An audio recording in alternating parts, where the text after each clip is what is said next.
C Joseph Vijay எனும் நான்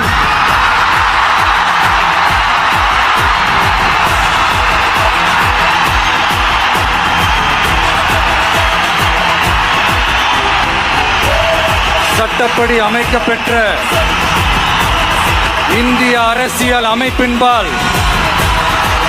உண்மையான நம்பிக்கையும் மாறா பற்றும் கொண்டிருப்பேன் என்றும் இந்திய நாட்டின் ஒப்பில்லாத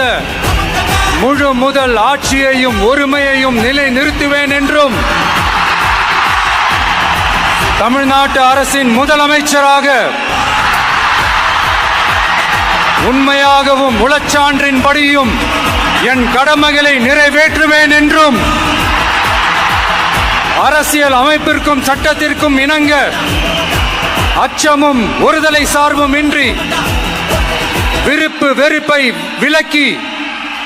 பலதரப்பட்ட மக்கள் அனைவருக்கும் நேர்மையானதை செய்வேன் என்றும் ஆண்டவன் மீது ஆணையிட்டு